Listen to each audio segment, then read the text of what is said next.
Hi guys, sorry to interrupt your viewing, but please subscribe to the channel and like this video. Thank you. There's a moment in every adult's life when they stop expecting their parents to finally see them, really see them, as something more than the version they decided on when you were 12 and slammed one too many doors. For me, that moment should have happened years ago. But some part of me, maybe the pathetic, hopeful piece, still thought that maybe this birthday would be different. Not because I was naive. Not because I thought anyone baked a cake. Just because I thought, after everything, I deserved a moment. It was a Sunday. Late April. One of those days where the sun pretends it's summer, but the wind still bites like early March. I parked 2 houses down, partly because my brother Brad's truck was in the driveway, and partly because I didn't want to explain to anyone why I traded in my Corolla for a used Subaru with dents that weren't mine. I wore jeans, a gray sweater, and that smile you keep for family events, the tight-lipped kind that looks polite from a distance and exhausted up close. The table was already set when I walked in. Mom was in the kitchen, swirling sauce in a pan with that detached look she always wore when she was trying not to cry or scream. Dad sat at the head of the table like a throne he earned by paying the mortgage. Brad was already drinking beer, not even pretending to make it classy. He looked up and grinned, half laughing. Well, look who decided to show up. I didn't answer. Just dropped the wine I brought on the counter and leaned in to kiss Mom's cheek. She flinched, just slightly, like she wasn't sure if I was going to hug her or hand her a resignation letter. I almost did both. Dinner was roast chicken, green beans, and potatoes. Nothing special, just enough to claim we tried. We ate mostly in silence. Brad interrupted only to mention he might be moving out soon if the right job lined up. He's been saying that since he was 23. He's 36 now. Still lives in the guest house rent-free. About halfway through the meal, Dad cleared his throat.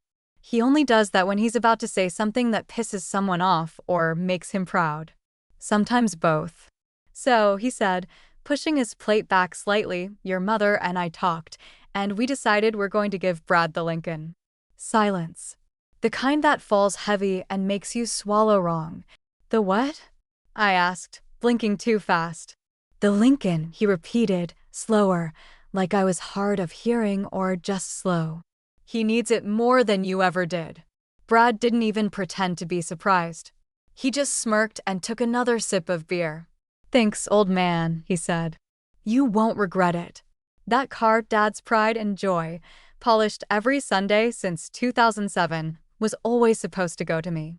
Or at least, that's what they said in passing when I was still the overachiever, the straight-A student, the daughter who didn't disappoint. But apparently, the bar keeps moving. I smiled. I don't know why. Probably because the other option was flipping the table and throwing mashed potatoes at the wall. That's great, I said, my voice syrupy sweet. Really thoughtful of you. Dad grunted like that ended the discussion. Brad looked like he'd just won a damn lottery scratcher. Mom didn't look up. She just kept cutting her chicken into pieces so small they'd dissolve on her tongue. And that's when I glanced at her plate. Right there next to her fork, folded neatly in half, was the envelope. White. Unmarked. Heavy in a way paper shouldn't be. I'd put it there before they sat down, said nothing, and waited. She hadn't opened it yet. I watched her fingers twitch near the edge of it.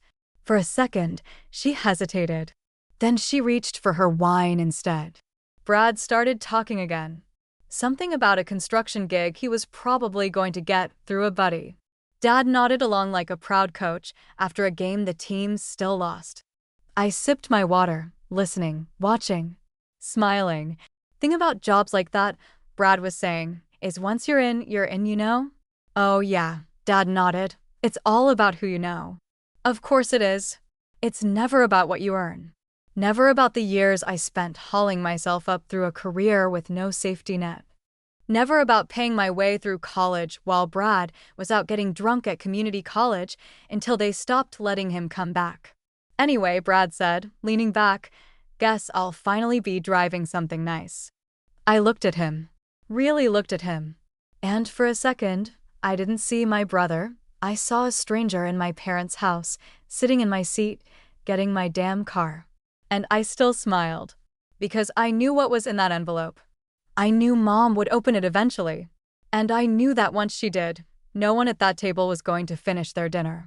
I think I was around 11 or maybe 12 when I finally learned that fairness in families isn't some natural law. It's just a story we tell ourselves to survive being the overlooked one. Brad was already a master at weaponizing charm, that slick, boyish grin of his that could evaporate blame before it ever landed. He knew how to lie with a straight face, how to twist every mistake into a misunderstanding, how to smile just right so that Mom would frown and ask me why I was being so dramatic again. There was this science fair project I'd been working on for weeks. I built a model of tectonic plates out of cardboard and clay, with a little motor underneath that mimicked the sliding motion. I stayed up late with a flashlight under my blanket reading about continental drift while Brad blasted his video games and shouted at his friends through the walls. I remember setting the finished project on the kitchen table the night before the fair, proud in a quiet way, the kind where you don't even want to tell anyone, you just want someone to notice on their own. That's when Brad walked in, chewing sunflower seeds like he owned the place, elbowed the table and knocked the whole thing off. It shattered in 3 pieces, clay crumbling across the floor like dried-up cake. He just stared at it, half a smirk on his face, and muttered, "Oops." Then he grabbed his soda and walked out like nothing had happened. When I told Dad, he didn't even look up from his newspaper. Just said, "It was an accident, Lena. Don't make a scene." And that was the moment. Right there. That precise second when something cracked and started to stay cracked. Brad could wreck things and still be lovable. I could build things and still be invisible. I've been paying rent since I was 17. That's like over 15 years now, and I've never once asked them for a single cent of help. I worked 2 jobs during college. I took night shifts at the diner, poured coffee for truckers and drunks, and still made it to class with bloodshot eyes and my hair tied back in a rubber band I found in my glove box. Brad, meanwhile, dropped out of community college 3 times and still came home to a fridge full of food and a bedroom that magically stayed clean. I used to think maybe if I was just better, nicer, quieter, smarter, they'd finally see me the way they saw him. I got a promotion at 29 and I told Mom over the phone. She said, "That's nice, honey. Brad just bought a new mountain bike." I think that was the year I stopped trying to make her proud and started learning how to stand on my own legs, even when they were shaking. So when Dad handed over the Lincoln like it was some badge of honor, I didn't flinch because it was unexpected. I flinched because it was so damn predictable. Of course he gave it to Brad. Of course he said he needs it more than you ever did. Because in their eyes, I've never needed anything.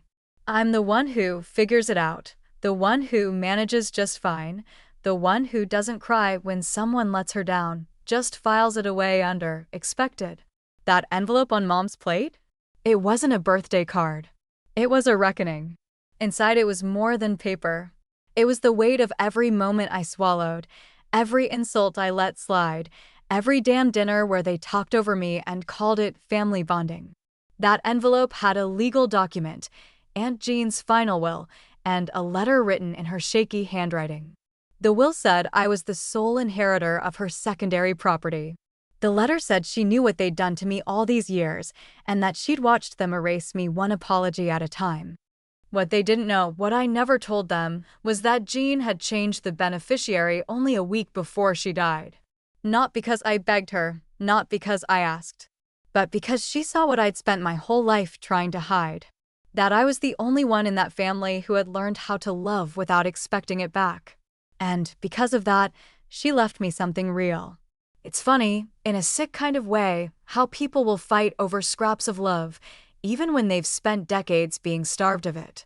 Mom's hand had hovered over the envelope all night like it was radioactive. She'd touched her napkin 4 times, taken 6 sips of wine, and pretended not to see it right there, lying on porcelain like a secret daring her to open it. I didn't rush her. I didn't say a word. I just watched her fingers twitch. Because once she opened it, nothing in this family was ever going to look the same again. When people talk about inheritance, they make it sound like something you earn just by existing, some reward for having been born in the right bloodline, for showing up to enough holiday dinners, for not throwing wine across the table during a fight. But the truth is, inheritance has very little to do with love and even less to do with fairness. It's just the last card the dead get to play, and sometimes, if you're lucky, they play it for the right reasons. Aunt Jean wasn't flashy. She wasn't loud or particularly affectionate, but she saw more than most people thought. She saw what everyone else pretended not to. When I visited her in the hospice that last month, her voice was raspy and weak, but her eyes were sharper than they'd ever been. She didn't talk much about death or fear. She talked about memory. She talked about what gets remembered and what gets rewritten to make everyone feel better about themselves. She asked me about my job, not to check a box, but because she actually wanted to know. She asked about my apartment, my cat, my ex, and then she said something I've never forgotten. "You're not loud, Lena, but that doesn't mean they didn't hear you. It just means they chose not to listen." I didn't understand it then. I thought she was talking about grief or closure. But a week later, she was gone, and a few days after that, a manila envelope showed up at my door with her lawyer's return address on it. I didn't open it right away. I let it sit on the counter like it might disappear if I stared at it long enough. When I finally did open it, I laughed. Not a joyful laugh. One of those bitter, breathless things that feels like it comes from the gut, like your body isn't sure if it wants to cry or collapse. Inside was a copy of her updated will signed and notarized just 7 days before she died. She'd left me everything. The savings, the antique jewelry she swore had no value, and most importantly, a small rental property in the outskirts of Spokane that my parents had long assumed would be theirs. They'd been managing it for years, collecting the rent checks, handling the upkeep, and talking about when it's finally ours as if that was a certainty. Turns out it never was. Aunt Jean had included a handwritten letter too. 3 pages written in crooked lines, ink blotched in the corners, but the words were unmistakable. She said she knew how my parents had treated me over the years, how they'd made me smaller to make Brad feel bigger, how they'd erased every one of my wins by turning them into obligations. "They made your strength feel like punishment," she wrote, "and I've watched long enough. That alone would have been enough to shake things up." But then, buried in the 3rd paragraph of that letter, came the real blow, the kind of sentence you have to read twice just to believe it's not some twisted joke. Jean wrote, "You should know, I once overheard your father during one of his whiskey nights. He said Brad wasn't his. That he came back from that construction job early in '86 and found your mother already pregnant." I read it 3 times. Then I folded the letter and read it again the next day just to make sure I hadn't hallucinated it. It wasn't phrased like a guess. It wasn't whispered like gossip. It was laid down like a fact, like something she'd carried for years and was tired of keeping quiet about. I didn't know what to do with that information at first. Part of me didn't even believe it. But another part? The part of me that still remembered the way Dad would look at Brad after he'd messed up yet again, that tired, irritated glance followed by a heavy sigh, that part knew. Knew it deep down. Knew it in a way that made my hands shake and my stomach twist. I printed 2 copies of that letter. I didn't include the whole will in the envelope at dinner, just enough to get their attention. But the letter? The one with the line about the affair, the doubt, the maybe son who wasn't his at all? I folded one copy into Mom's napkin and the other into Dad's, right before dinner was served. No markings. No warnings. Just paper sitting where silverware used to be. They both picked them up halfway through the meal, paused mid-chew, and stared like they were holding live grenades. Mom blinked too many times. Dad didn't speak for a solid 30 seconds, which in Don Carpenter language is equivalent to screaming. Brad didn't notice. He was too busy licking sauce off his fork and talking about the new tires he wanted to put on his new car. That moment, right there, was the beginning of the unraveling. And I knew, once the meal was over, no one was going to remember what kind of chicken we had. They were going to remember the letter. And they were going to remember that I was the one who put it there. The sound of the dishwasher clinking against empty plates was the only thing that filled the kitchen after I walked in and found Mom, Marla, the eternal peacekeeper, clutching the edge of the sink like it might hold her up through sheer pity. Her shoulders were shaking in that weird, tight way people cry when they don't want to be heard, when the sobs come out looking like dry heaves instead of grief. She didn't turn when I came in. I didn't expect her to. I stood there for a second, holding the cold edge of the countertop with both hands, trying to figure out what to say. But really, what can you say to the woman who watched you be overlooked for 30 years and called it balance? What comfort do you offer someone who only ever offered you silence? I didn't write the letter, Mom, I finally said. Jean did. She was the one who kept the secret. I just delivered it. She didn't answer. Just kept rinsing dishes that were already clean, her fingers red from hot water and scrubbing and whatever guilt was boiling underneath the surface. It was the kind of moment that would have crushed me 5 years ago, maybe even 3. But not now. Not after everything. Because if she was finally feeling the weight of her choices, then good. Let her feel it. I walked out without another word. Dad was waiting in the den, arms crossed, eyes like knives. He hadn't even loosened his belt after dinner, just stood there like he'd been rehearsing every righteous line in the mirror while I was upstairs. The room smelled like old cologne and sour whiskey, like a man trying to hold on to control with the tips of his fingers. You think this is justice? He barked before I could even sit. You think this little stunt fixes anything? You're tearing this family apart. I didn't flinch. Not this time. I walked slowly to the fireplace and leaned on the mantel, watching him the way you'd watch a dog that might bite, but only because it's scared. I'm not tearing anything apart, Dad, I said. I'm just refusing to keep pretending it's not already broken. He opened his mouth, but I kept going. You sat at that table and gave Brad a damn car like it was a prize for being a disappointment. You've spent decades treating me like a backup plan and calling it discipline. Jean saw it. Hell, half the damn neighborhood saw it. The only people who didn't were the ones too comfortable benefiting from it. He didn't speak. Just tightened his jaw and looked past me like I wasn't even in the room. That was his favorite move, ignoring me until I either shut up or left. But this time I didn't do either. You want to talk about tearing things apart? I said, stepping closer. How about we talk about tearing apart trust? How about Mom finding out she might have raised a child that's not yours, and you never said a word? How about Brad living in the rental all these years, collecting mail like he owns it, while you and Mom spent money fixing a house you didn't even inherit? That stopped him cold. Yeah, I knew about that too. Jean had told me, smiling that sharp little smile of hers, that she'd never legally transferred ownership. That the house Brad had been living in was hers until the day she died, and now it was mine. Completely. No dispute. No wiggle room. And the best part? Brad never signed a lease, never paid a dime in rent. He had no legal claim. Just entitlement and bad timing. I'd already contacted a lawyer. The papers were being drawn up. The property would be sold within 2 months, and Brad would have to figure out a new place to crash, preferably one where the water pressure didn't leak out all his delusions. The thing about revenge is, when it's done right, it doesn't need to be loud. It just needs to be final.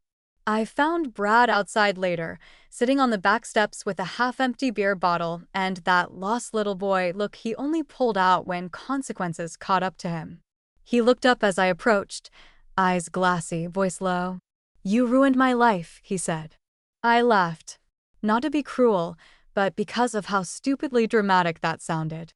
Like we were in some soap opera where people fall into comas and wake up married.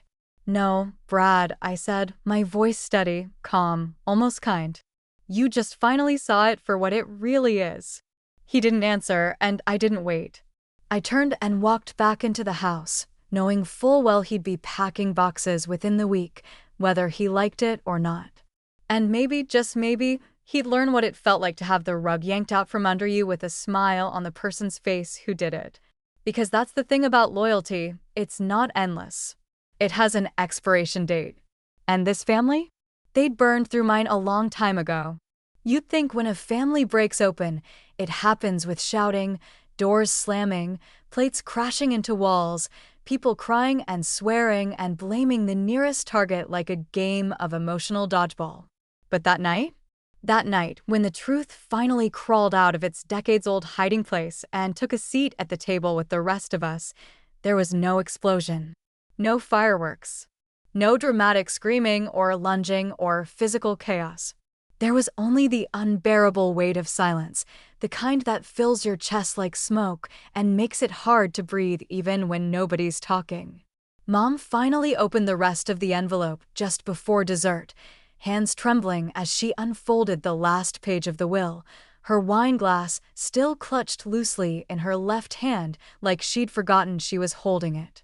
Her eyes scanned the words slowly, carefully, like she was trying to find the loophole that would undo everything she'd just read. But it was all there, in black and white. Aunt Jean's signature, the lawyer's stamp, the clear line that said I was the sole beneficiary. No room for negotiation. No out clause. No version of reality where she and Dad ended up with what they'd always assumed was theirs. She gasped. Not a loud gasp. Not one of those sharp, dramatic ones like in a movie, but a quiet, almost involuntary sound, more like the air leaving her lungs than anything else. It was the sound of someone realizing they'd been holding onto the wrong version of the story for far too long. She didn't look at me. She didn't look at Dad. She just stared at the paper like it was the first time she'd ever seen her own life in print. Dad didn't say a word. Not a single syllable. He just sat there, stiff and tight and quiet, as if the silence would somehow make it all disappear.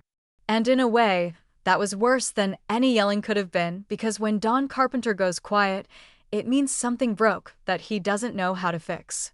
His silence was louder than any scream he could have thrown my way, and I felt it settle over the room like a thick fog.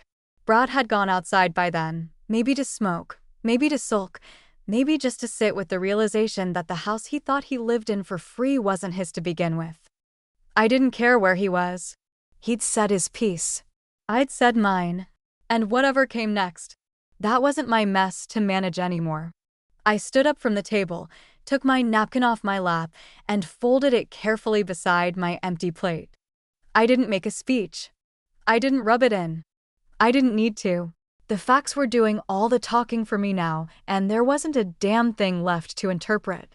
Mom's red-rimmed eyes flicked toward me, but she didn't move. Dad just kept staring ahead, like if he didn't look directly at me, maybe I wouldn't be real. That night, I would later tell myself, I walked away with no hug, no cake, not even a goodbye. Just the truth in my back pocket. And really, wasn't that enough? Because for the first time in my life, I had something more valuable than their approval, more solid than their conditional affection. I had the truth. And no matter how ugly it was, how late it arrived, or how much damage it did, it was finally mine to hold. As I walked out the front door and down the steps, I didn't look back. I didn't wait for someone to call after me or chase me into the night begging for forgiveness or resolution. That wasn't the kind of family we were. We didn't do apologies, we did avoidance, we did denial, we did pretending. But pretending doesn't hold up under legal documentation and a woman with nothing left to lose. I got into my car and sat behind the wheel for a minute, watching the dim light from the kitchen window flicker against the curtains. Then I pulled out my phone, mostly out of habit, just to ground myself in something other than the emotional wreckage of my childhood. That's when I saw the message, one new text, time-stamped just an hour earlier. It was from Nick. Nick, my ex, the one I'd loved hard and left clean, the one who always saw more than he said. He'd known my family in that uncomfortable, too-close way exes do when they stick around long enough to see behind the curtain. The message read, I saw your mom today. She knows. I think she always knew. I stared at the screen, thumb hovering, not typing, not reacting. Just sitting with those words like they were heavier than the truth I'd just detonated. She knows. She always knew. It explained too much and not enough. It made sense in a way that made everything worse. Because if she really knew all along, then what the hell was she doing all these years? Why keep the secret? Why protect the lie? Why raise a child in the shadow of a man who might not be his, while making the other one feel like a burden for existing? I started the engine, but I didn't drive yet. Just sat there with the hum of the car vibrating through my legs and the question vibrating through my skull. Some truths stay hidden for decades. Others sit quietly, sealed in an envelope. Either way, the silence after truth lands? That's where the real story begins.